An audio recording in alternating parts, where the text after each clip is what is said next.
share no stories, just something in your eyes.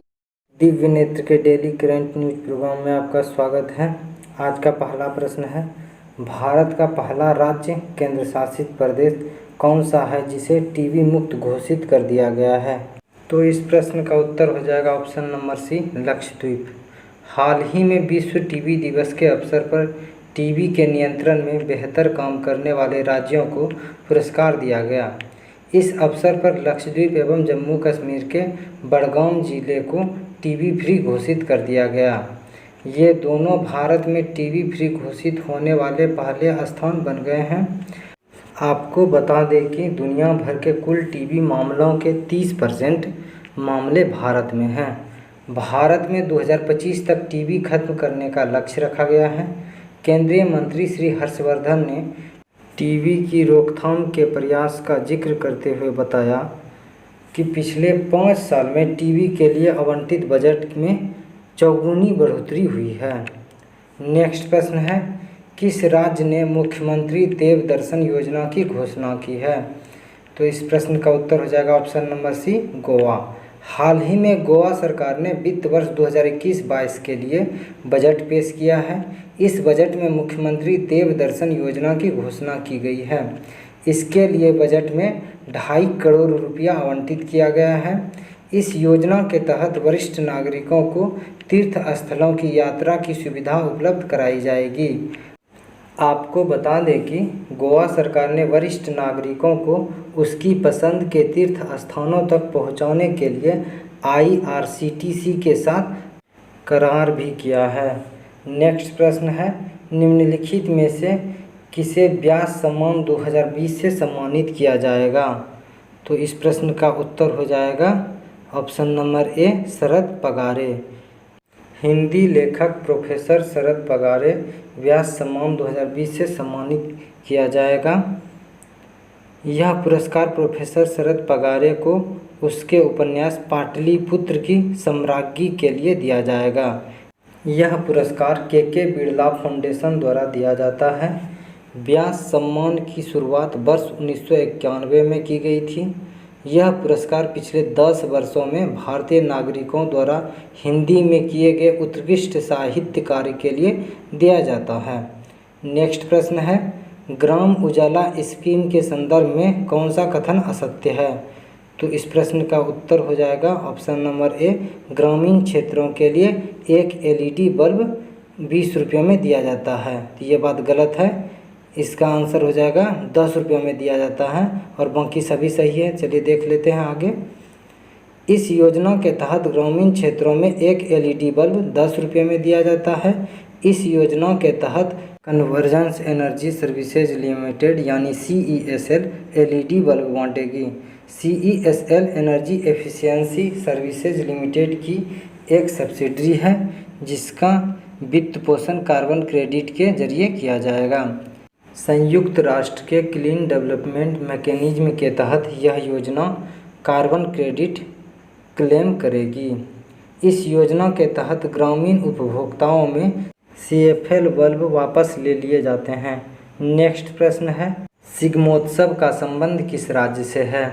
तो इस प्रश्न का उत्तर हो जाएगा ऑप्शन नंबर ए, गोवा से। गोवा सरकार ने इस साल शिग्मो या शिग्मोत्सव को मनाने की अनुमति देने का निर्णय लिया है। शिग्मोत्सव धान की कटाई के उपलक्ष्य में मनाया जाने वाला त्यौहार है। यह गोवा के आदिवासी समुदायों द्वारा मनाया जाता है। यह रंग, वेशभूषा, संगीत, नृत्य और परेड के माध्यम से मनाया जाता है। शिग्मो वसंत की शुरुआत का प्रतीक भी है। आपको बता दें कि इसे हिंदू कैलेंडर के फाल्गुन चैत्र महीना में मनाया जाता है जो हर साल मार्च अप्रैल के समय आता है। यह त्यौहार नमन के साथ शुरू होती है जो स्थानीय लोक देवताओं का आह्वान है। इस त्यौहार में घोड़े, मोदनी, गोप और फुगड़ी जैसे लोक नृत्य किए जाते हैं। नेक्स्ट प्रश्न है, निम्नलिखित में से भारत के किस पैरामिलिट्री फोर्स की स्थापना कछार लेवी के नाम से की गई थी? तो इस प्रश्न का उत्तर हो जाएगा option number D, Assam rifles.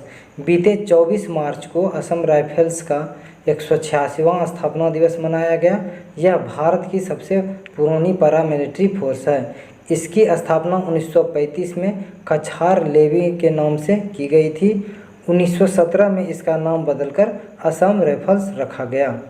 इसे friends of north east peoples भी कहा जाता है। तो इस प्रश्न का उत्तर हो जाएगा असम राइफल्स। नेक्स्ट प्रश्न है, श्री सुहबुक 3 दिन के दौरे पर भारत आए हैं, बताइए वह किस देश के रक्षा मंत्री हैं। तो इस प्रश्न का उत्तर हो जाएगा ऑप्शन नंबर सी, दक्षिण कोरिया। दक्षिण कोरिया के रक्षा मंत्री सुहबुक 3 दिन के दौरे पर भारत आए हैं। इस यात्रा के दौरान भारत के रक्षा मंत्री श्री राजनाथ सिंह और सुहबुक के बीच द्विपक्षीय बैठक होगी। इस बैठक में दोनों देशों के बीच रक्षा सहयोग पर वार्ता होगी। इसके अलावा आपसी हित के अन्य क्षेत्रीय और अंतर्राष्ट्रीय मुद्दों पर दोनों मंत्री बातें करेंगे। दोनों मंत्री संयुक्त रूप से दिल्ली कैंट में हिंदू कोरियन फेडरेशन पार्क का उद्घाटन करेंगे। दक्षिण कोरिया के रक्षा मंत्री सुहबुक भारत की इस यात्रा के दौरान आगरा भी जाएंगे। नेक्स्ट प्रश्न है, बांग्लादेश के गोपालगंज जिले के तुगीपारा में स्थित बंगबंधु शेख मुजीबुर रहमान के मकबरे के दौरा करने वाला भारत का पहला प्रधानमंत्री कौन होंगे। तो इस प्रश्न का उत्तर हो जाएगा option number A, Shri Narendra Modi. प्रधानमंत्री श्री नरेंद्र मोदी कल 2 दिनों के दौरे पर बांग्लादेश जाने वाले हैं। इस यात्रा के दौरान वह बांग्लादेश के गोपालगंज जिले के दूगीपारा में स्थित बंगबंधु शेख मुजीबुर रहमान का मकबरा पर भी जाएंगे। वह भारत के पहले प्रधानमंत्री होंगे जो इस मकबरे पर जाएंगे। प्रधानमंत्री की यात्रा के दौरान भारत और बांग्लादेश के बीच स्वास्थ्य, रेलवे कनेक्टिविटी, सीमा विकास और स्टार्टअप जैसे कई क्षेत्रों में समझौतों पर हस्ताक्षर होने की संभावना है। प्रधानमंत्री श्री नरेंद्र मोदी की यात्रा ऐसे समय में हो रही है जब बांग्लादेश शेख मुजीबुर रहमान की जन्म शताब्दी और अपने देश की आज़ादी का 50वीं वर्षगांठ मना रही है। गौरतलब है कि दोनों देश राजनयिक संबंध की स्थापना के 50वीं वर्षगांठ भी मना रहे हैं। नेक्स्ट प्रश्न है, MICE road show meet in India Madhya Pradesh में कहाँ लॉन्च किया जाएगा।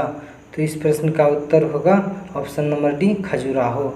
केंद्रीय मंत्री श्री प्रहलाद सिंह और मध्य प्रदेश के मुख्यमंत्री श्री शिवराज सिंह चौहान कल खजुराहो में छत्रसाल कन्वेंशन सेंटर का उद्घाटन करेंगे। इस सेंटर को पर्यटन मंत्रालय की स्वदेश दर्शन योजना के तहत विकसित किया गया है।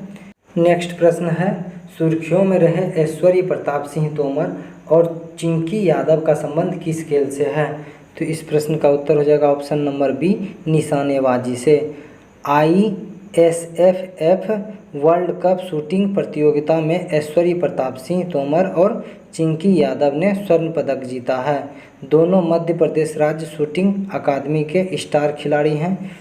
मध्य प्रदेश के निशानेबाज ऐश्वर्य प्रताप सिंह तोमर ने 50 मीटर राइफल 3 पोजीशन और चिंकी यादव ने 25 मीटर पिस्टल इवेंट में शानदार प्रदर्शन किया। नेक्स्ट प्रश्न है, एशिया का सबसे बड़ा ट्यूलिप गार्डन कहाँ है। तो इस प्रश्न का उत्तर हो जाएगा option number A, Jammu Kashmir. आम लोगों एवं पर्यटकों के लिए जम्मू कश्मीर के श्रीनगर में स्थित Indira Gandhi memorial tulip garden आज से खुल गया है। यह एशिया का सबसे बड़ा ट्यूलिप गार्डन है।